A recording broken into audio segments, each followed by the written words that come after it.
You're listening to the Autism Weekly podcast. Each week we share community voices and bring light to stories that increase awareness, acceptance, equity, access, and inclusion. If you haven't already, subscribe to join the Autism Weekly family. I'm your host, Jeff Skibitsky.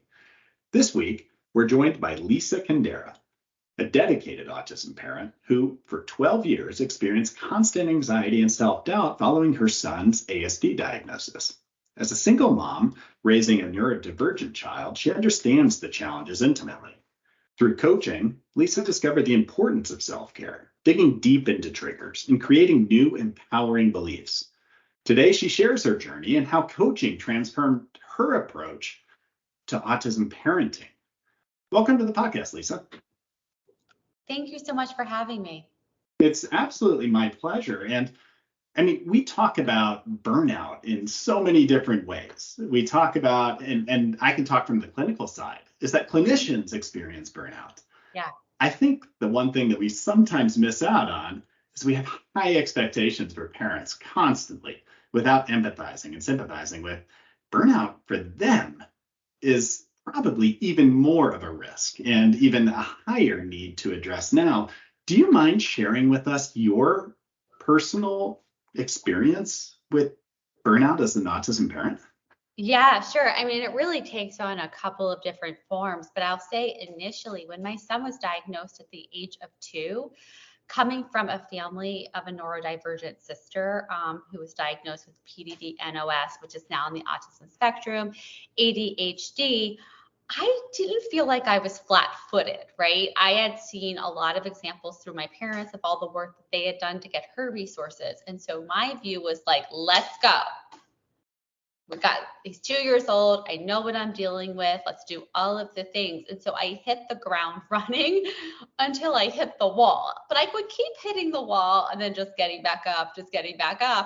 And, that lasted for, throughout his elementary school years. And it was when he was transitioning from 6th grade to 7th grade that I saw his anxiety was ramping up extremely, and the expectations were getting higher. And I was at the point where I was thinking, like, how am I going to keep doing this at this level?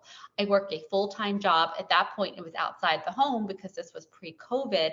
And I was just really at my wit's end. I was scared. Had so much anxiety. And I was at that point of like, do I want to catch up somebody, a clinician, because I had just moved too. So, I would get a new clinician. Did I want to catch up a clinician on like 45 years of life to know how to do tomorrow better? And that's really what I wanted. And so that's how I found life coaching as a client. And it really helped me to see, it sounds so corny, but the power that I had, because to that point, it always felt like life was happening at me. It was always a wait and see. Let's see if he's having a good day. Then I'll know how I can feel, how I'm going to show up. And life coaching really just flipped that on its head. And I loved it. And just being the type of person that I am, it's like, give me a little bit and I want more. And so it's like, okay, like passively consuming it on podcast, then doing it as a client. And then I was like, well, I want to get certified so I know the ins and the outs. And then of course, once I did, it was a no-brainer that I would offer this to other parents like me, because I know from years of research, there's nothing out there specifically for us. Mm-hmm. All of the resources are really aimed at how we can help our children. And while life coaching will help you do that, you are the focus. And that's really what I wanted. Like, I had done support groups, but most of them meet so infrequently that I didn't find them helpful. And then I would do sometimes Facebook groups, and they have their place. It's nice to be seen, but being seen still wasn't helping me do Tuesday better. And that's what I wanted. Yeah, absolutely. And I mean, one of the things that kind of you went through the journey on, I would imagine, is that going from that state of, I'm seeing things a little bit differently. I don't know, this is new to me. This is a new experience. And you said that your son was diagnosed at 2, but a lot of parents don't have even the knowledge to know all of my efforts, everything that I'm doing, it might just not work for my child right now, and I need to do something different. And then the self-doubt creeps in, the anxiety, like you said, the depression at times of I don't feel like I'm doing everything to the best of my ability. Does that overwhelm parents? I could imagine early on in the process where you don't have any answers, is that you put everything on your own shoulders. Yeah, I mean, that's like the number one reason that parents will come to me. I think it's one of the biggest reasons they relate to me. I see it a lot early on in the journey. I'm going to be honest with you. I feel like I'm dealing with it more now where I am in the journey than I ever have. Because before I was always like, let's plow through. What's the next thing? What's the next thing? What's the next thing? And I have done so many things, and there's still a tremendous struggle. So you get to the point where you're like, oh, I could do all the things and he still will suffer. He still will struggle.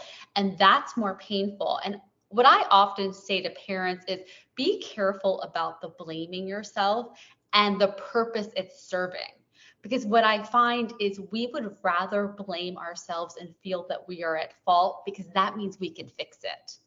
That actually gives us more power, because there's nothing worse than thinking there's nothing we can do, or whatever we do, it doesn't matter. And so I think that's why one of the reasons that we tend to focus so much on our part on it was, one, yes, we're taking on that responsibility. We love our children, but it also feels better to think it could be my fault. And if I just do it right, I can fix it. Then this is it. Not like this is it, but this is reality. This is part of our life. And there's an acceptance piece that we're resisting. Yeah, and I mean, as you shared that, actually, it's triggering something in me. I don't think I had that same lived experience. I didn't have the same experience with a neurodivergent child. I had a pretty typical development pattern for my daughters. So for me, is that I feel like I was always able to have numerous identities. I could be a father, a husband, I could be a business owner, I could be a contributor to the community, and every single thing felt like I could value at different times in different ways. What does that experience feel like for a parent, and especially as a single parent, where you probably went through a good portion of your son's childhood where it was probably tough to have numerous identities other than parent of an autistic child or a neurodivergent child? Yeah, I mean, it's interesting in that because I'm an attorney and I'm still an attorney as a full-time attorney during the course of, from birth until now.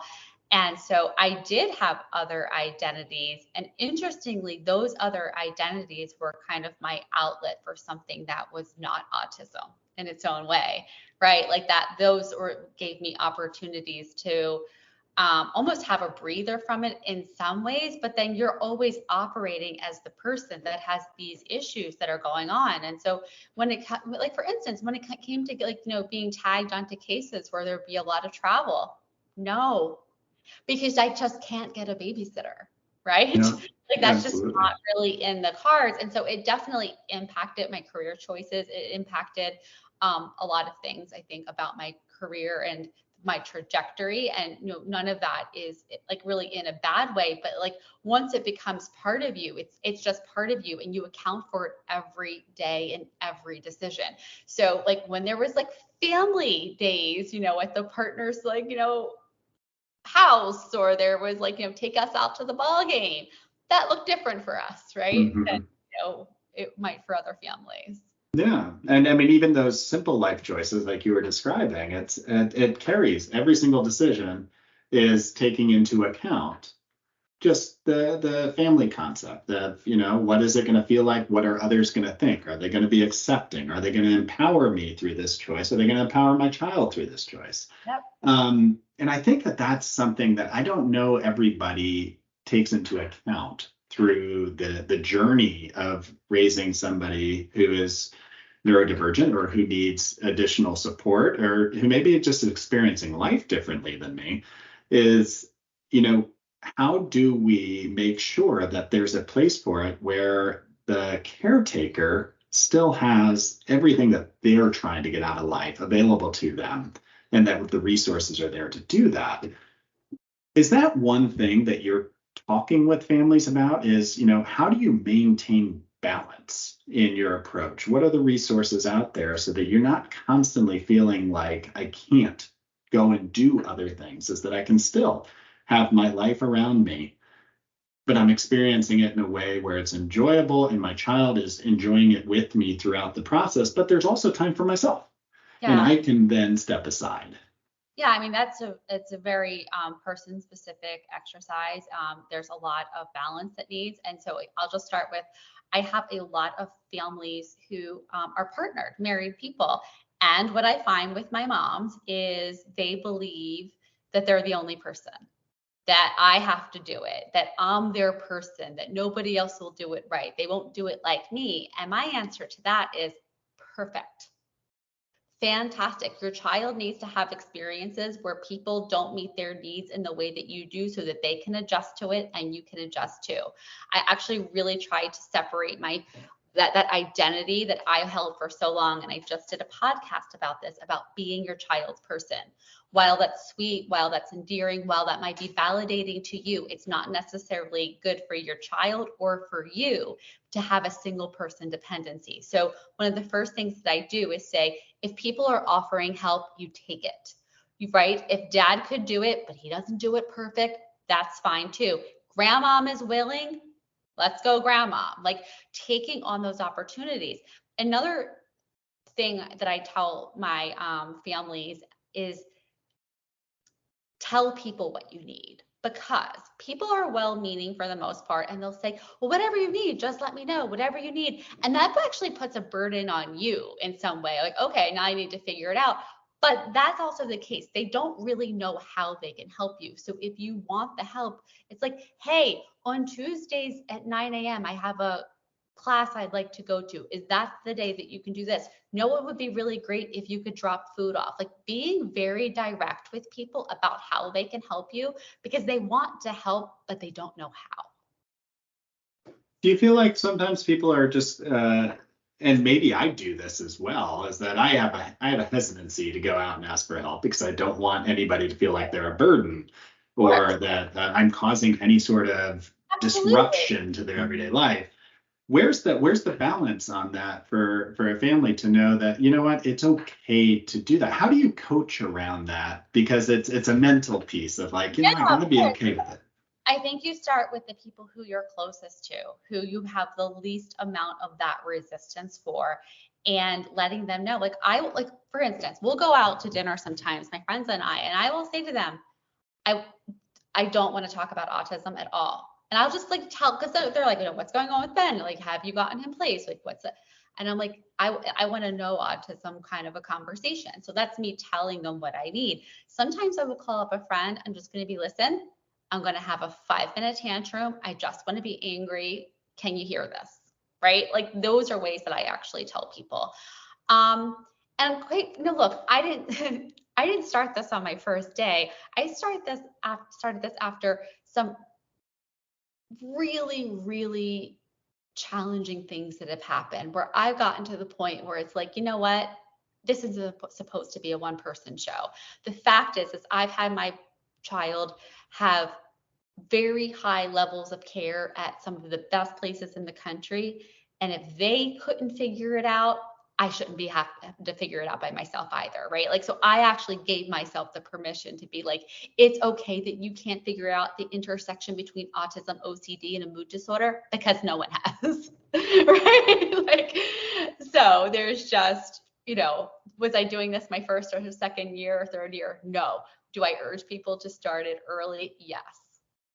Is that, I mean, part of the unique demands is the fact that, first of all, you have some of these high expectations. You're expecting things to change overnight. And that if you just keep plugging away at something and put in 120, 130%, is that things will get better, not knowing that if I'm taking that percentage away from somewhere else, is that I'm not in the right space to be doing any of this. Like I put myself in a place where I can't achieve my goals. Do you feel like oftentimes that when you're working with families, or maybe even in your own experience, the times where you were going above and beyond and almost kind of burning the candle at both ends to try and be able to service every second of your child's life, were the times where you were almost not your full self or not able to contribute in the way that you wanted? Yeah, absolutely. I mean, you diminished your capacity you diminished your ability to have capacity for your kids, right? So you can be doing all of these things for them and then implementing with them, one-on-one the daily, you could be very trigger happy, right? Because you have all of this stress, all of these, last year within a week, we temporarily moved to Rhode Island to attend an intensive OCD program for 12 weeks. I had to figure out the lodging. I had to figure out everything within, a little bit. And so I was like up to, my eyeballs in stress and strategy and figuring this all out. And then, I still have a person who I have to parent, and he's asking me questions and he's doing his thing, and I have no capacity for it whatsoever, right? And so it's like noticing how that can happen pretty easily when you are so hyper focused on helping them, but because of that and all of that stress that you have, and you're not balancing it with anything for yourself, then you have actually less capacity for the actual child who you're trying to help. No, for sure. And I would also imagine is that there's got to be a piece to it. So I put in more effort when I feel like what I'm doing is either not working or it's causing frustration or pain for others around me, which in a situation where if my daughter was acting out or was aggressive, I'd immediately look at the social impact of that, of everything that's happening. And I'd start getting kind of, okay, well, I got to figure out how to make this work at school. I got to figure out how to make this work on her sports. It puts so much of that out there. How much does the community play a role in supporting either the empowerment of the family, empowerment of the child, acceptance of the fact that, this is something that they're going through, and you can't be frustrated with the family because of what's occurring? That's really complicated. I don't know that I know the answer to that question. The way I could answer it, though, is the impact of the perception of other people so deeply impacts the parent. And so what I will say is it's never about the behavior. It's not about the fact that your kid is losing it in Target. It's about the fact that you're thinking other people are judging you as a parent, that they're judging your kid, that if they're doing this when they're 5, what are they going to be like when they're 10? And what if they do this in school and I get the phone call from school and then I have to come home from work? And so we're taking kid crying in Walmart or Target and we're like extrapolating it out, like, in our minds instantly. And that leads to a lot of, catastrophizing, a lot of fight, flight. And so we don't really know what other people think about us, but we have these thoughts about what it should look like and what it shouldn't look like. And so there's that piece. There's us looking on Instagram or social, seeing other people's lives and then comparing our lives to it. And then this belief that we're not normal, that we're outside, that, and so all of that is very, very isolating. Now, could you be in Target and somebody come up to you and say, listen, I totally get this. You got this. Don't worry. I'm sure that would feel great. But the chances of that happening like on the regular, right? And just as human beings are, like it's not, I see kids melting down all the time in Target and I'm like, oh, that poor mother. Now she doesn't know that I'm thinking that, she thinks that I'm thinking that she's terrible. I'm totally not, right? But so it really, what it comes down to is your ability to grow your capacity for these discomforting situations and have your own back and really tune out that noise so you can focus on what you can control. No, and I think that's a very valuable piece, not only for parents to understand, but for clinicians to understand, is that as much as you could try and put together a service plan or an education plan or a treatment plan for the child, if you're not taking into account the emotional impact that historically has occurred for the family, because you're hitting ups and downs. You have successes and you have failures like everybody else. Like I go through that. Like life doesn't go linear. Is that you have all that. If that's not taken into consideration, you're never going to be able to empower the family to be able to live their best life and to really enjoy everything that's going on around them. Is this a piece? I know that you work with families on being able to establish Mothers, with specifically. mothers. Yeah. So you work with mothers on establishing this, but how much do you actually help them to advocate in other environments to help coach those around them? Because you almost need the community to understand what it is that you're working on sometimes. Yeah, so what I really focus on their ability to not seek the external validation of other people approving of their decisions. I work on their own self-confidence and having their own back in their decisions. And if you want to choose on a given day to educate a person, then you can, but it's not your responsibility. And I don't put that extra layer on top of them, right? Like sometimes I just want to get out of Target. I don't want to explain to the lady who's giving me a dirty look, this is an autistic meltdown. It's not because he's a bad kid. It's because of this. Hey, I know he's 15 years old and he looks like he's dangerous, but that, like, I can't take that on all of the time. So it's more of just having your own capacity to support yourself in those moments.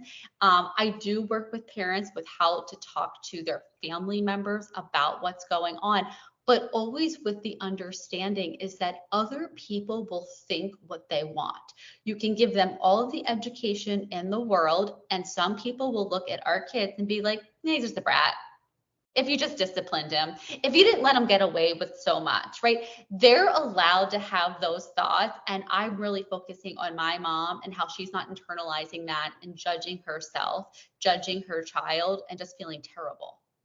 Yeah, and I guess I might have articulated my question wrong, but I think what your message is going to the mother is equally beneficial. That message being absorbed by the clinical and by the stakeholder community of saying, okay, so everything that you've just kind of put out there to say, this is how I work with a parent, the more that I understand that as a clinician, that this is what's needed on the parent level, it actually makes better decision making for me on, how to incorporate them, how to understand where that person might be in their journey, to know that I'm not overwhelming somebody through the process and putting the burden on them to tell me to stop.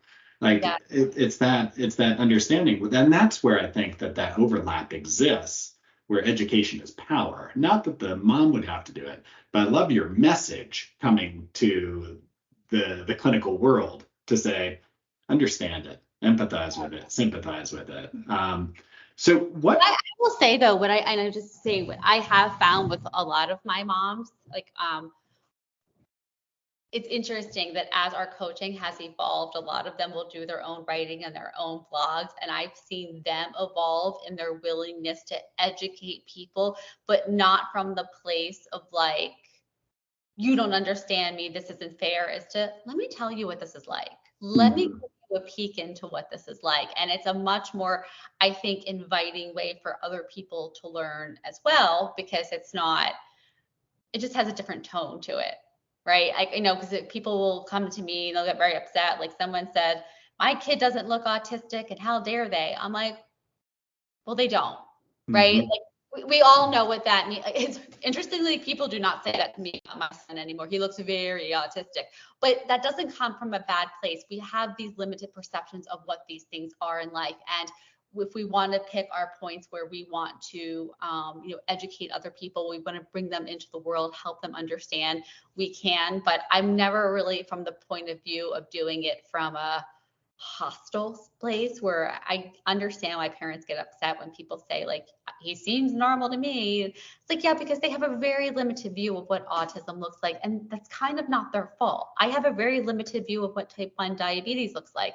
I have a bigger view now that one of my friends' sons has it, right? Mhm. But unless you're living it, you wouldn't know. And so I guess like the long version is like, you have to come to your own level of acceptance and understanding and comfort before you're going to be able to bring other people in. Before people get to that level of comfort, is that obviously you had some of the resources to get to the life coach that was so instrumental and even where you're going right now as far as your career path. But when parents haven't gotten to that point and they're trying just to understand these feelings that they're experiencing and they have not reached out for external supports, what are some of the signs that are typically there that, like, I'm struggling, I'm burning out, and I might not even know I'm burning out? Yeah. And what are those signs that people should look out for? So I talk about when I talk about the burnout cycle, I talk about high value activities and low value activities. And so they are, in my view, engaging in a lot of low value activities and not many high value activities. Low value activities are the activities that are going to increase your stress, your fight flight.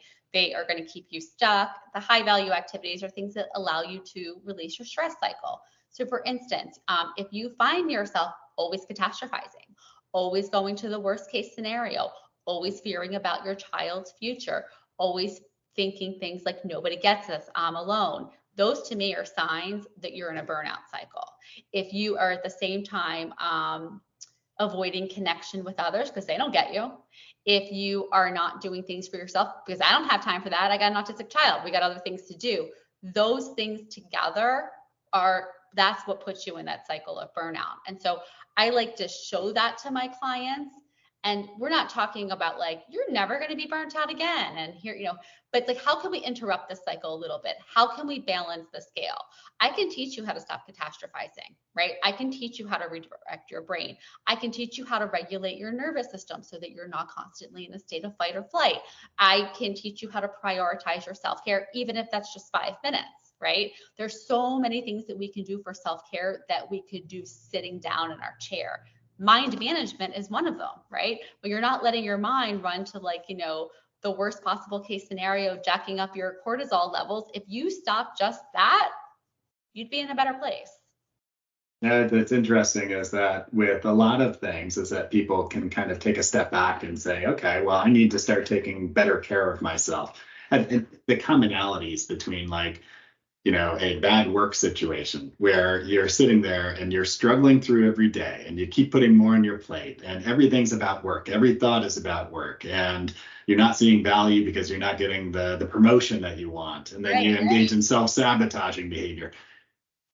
We might seek life coaching for that because we feel like, hey, I can go fix that.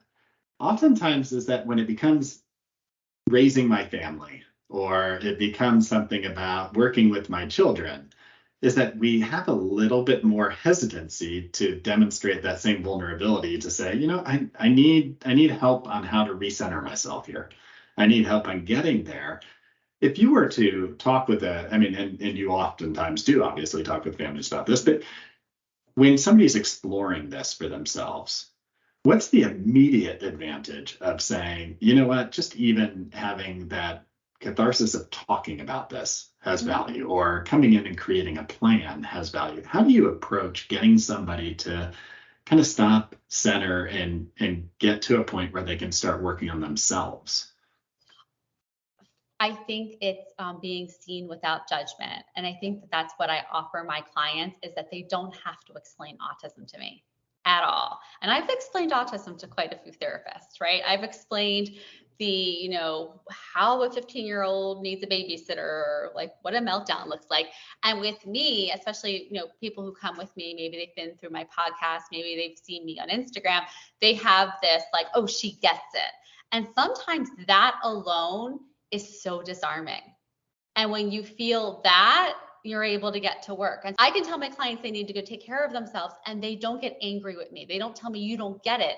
They know that I do. And so then it's like, okay, well, how can we do this? And so I think it's like everyone wants to be seen. Everyone wants to feel like they're understood. And I think that when people come to me, they are already feeling that. And so then the conversation is, how can we spend just some of your time focused on you so that you can show up as the parent you want to be, even when it looks nothing like you imagined.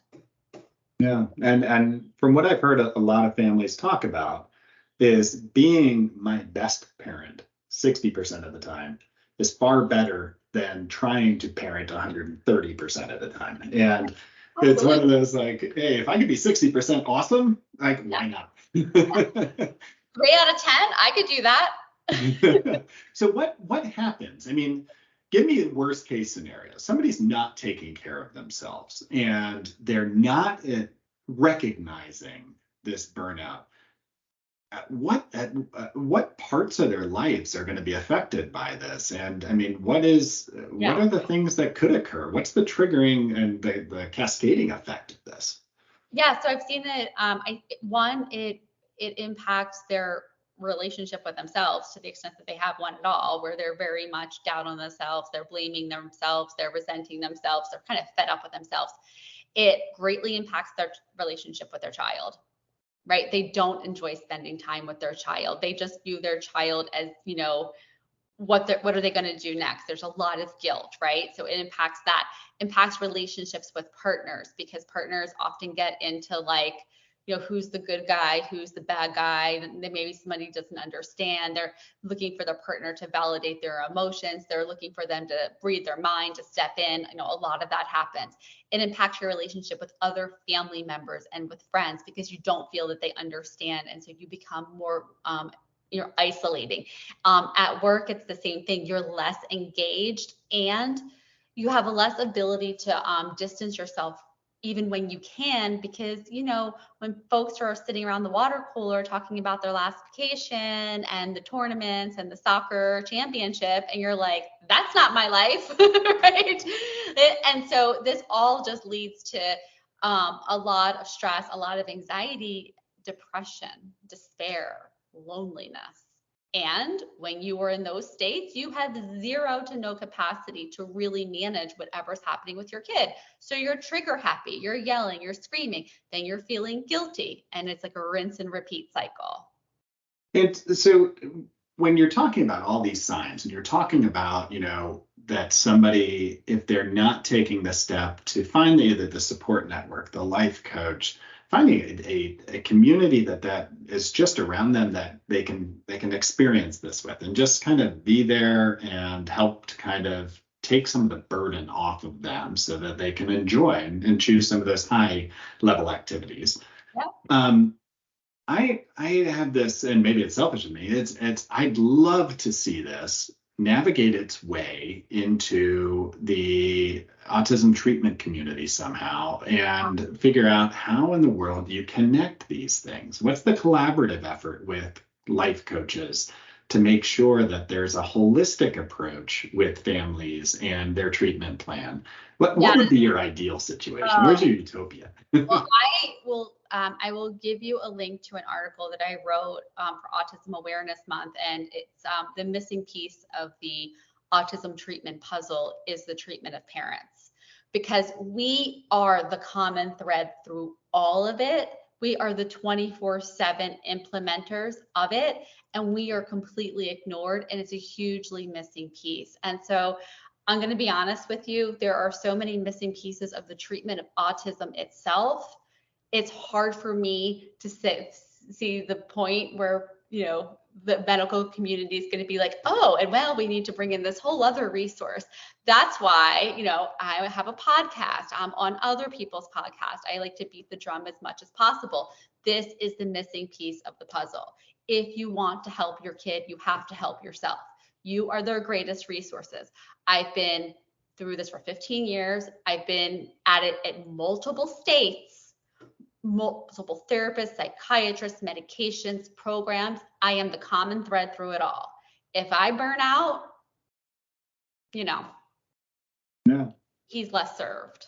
Mm-hmm. And not only that, but you probably at that point, if you've taken it all on your own shoulders and nobody else has been there to be able to kind of pick up the slack of when you need to be able to say, hey, this is something that somebody else can be taken care of, is that you haven't created that safety net for your child to be able to continue to thrive in your absence if they need the safety net. So, a lot of children don't. But one thing that's hit me recently is that so compassionate care is working its way finally through a lot of the treatment programs. So is community informed programming.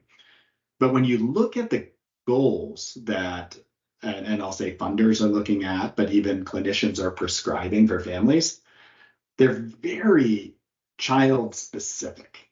They're saying your child will do this with you, blah, blah, blah. And as much as that might be a wonderful end game, ultimately the goal should be about empowering a parent, I would imagine. And that's probably the best way to get to best levels of care is the parent says, this is what I need. Well, let's figure out goals to be able to get there and achieve that so that you can be the best parent possible versus trying to say that everything you are doing has to be focused around an achievable objective of your child right now.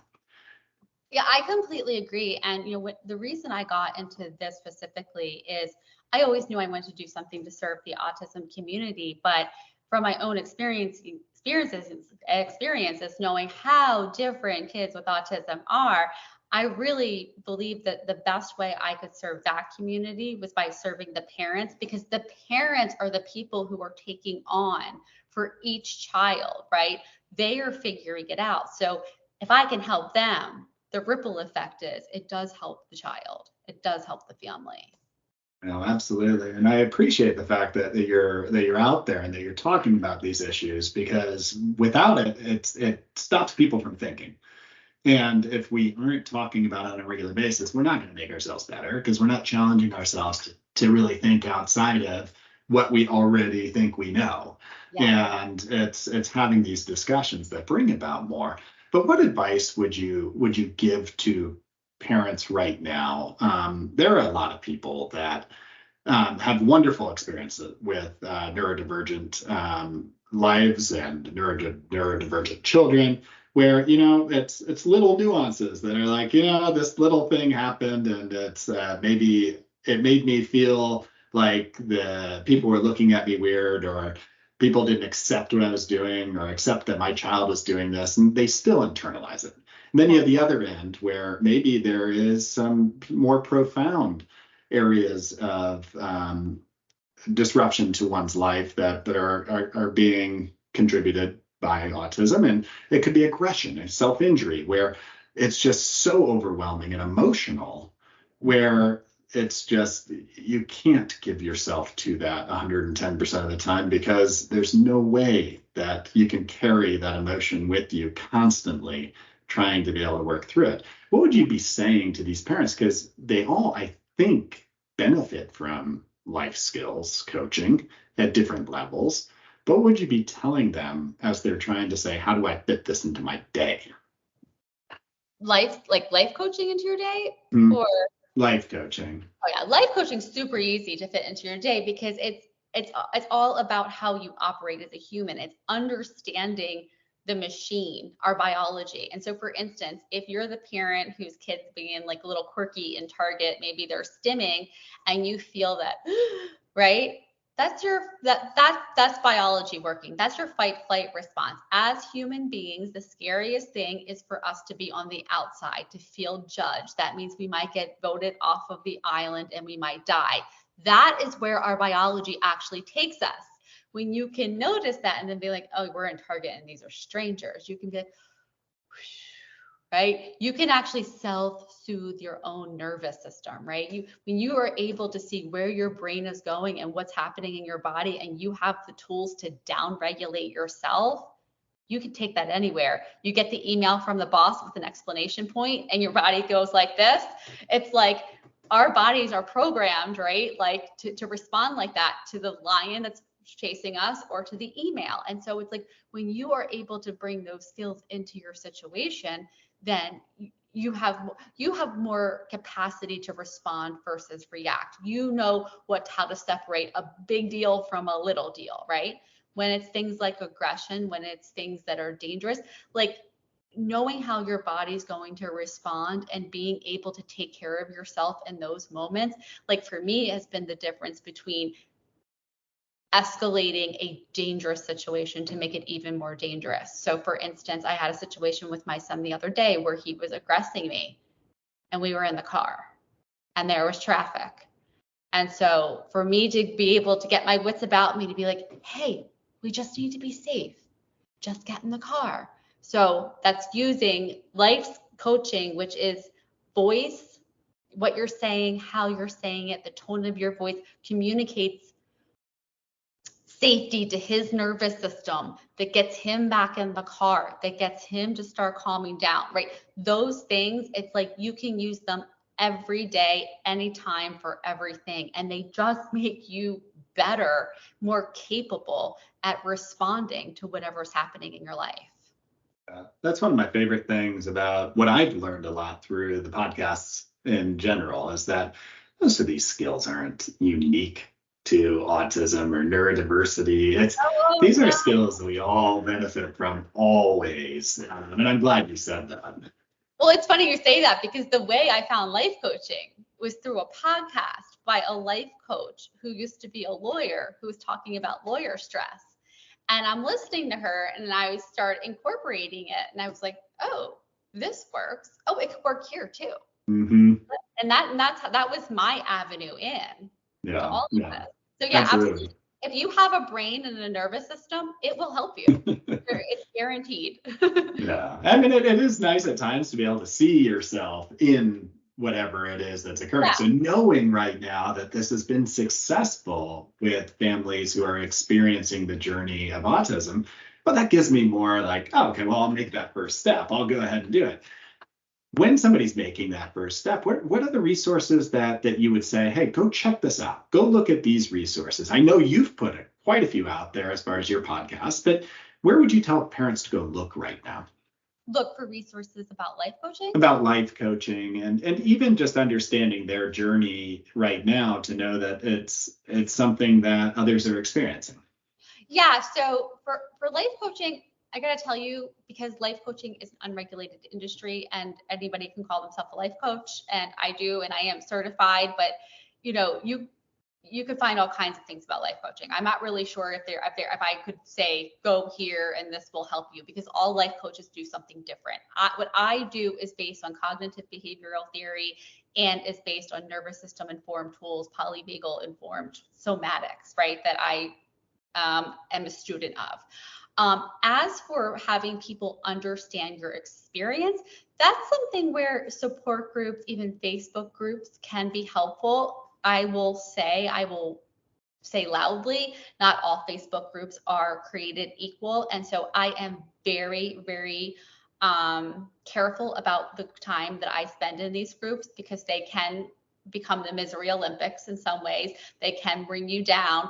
And sometimes, and one of the biggest tools that I like to teach to my parents is constraint. You don't need to know what everyone is doing, because what our brains do, whether we're comparing ourselves to the supermodel and what she's eating, or we're comparing ourselves to the severely disabled child, we're always comparing and contrasting, and we're internalizing that. And yes, it's nice to have community. Yes, it's nice to know that other people are going through what you're going through. And you need to temper that with your own mental health and your own ability to absorb that information.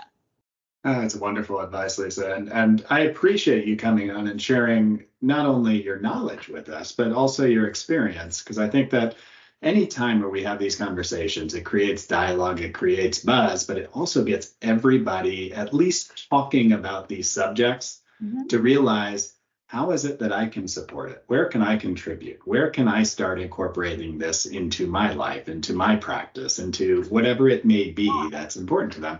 So I appreciate you coming on to our podcast to talk about this today.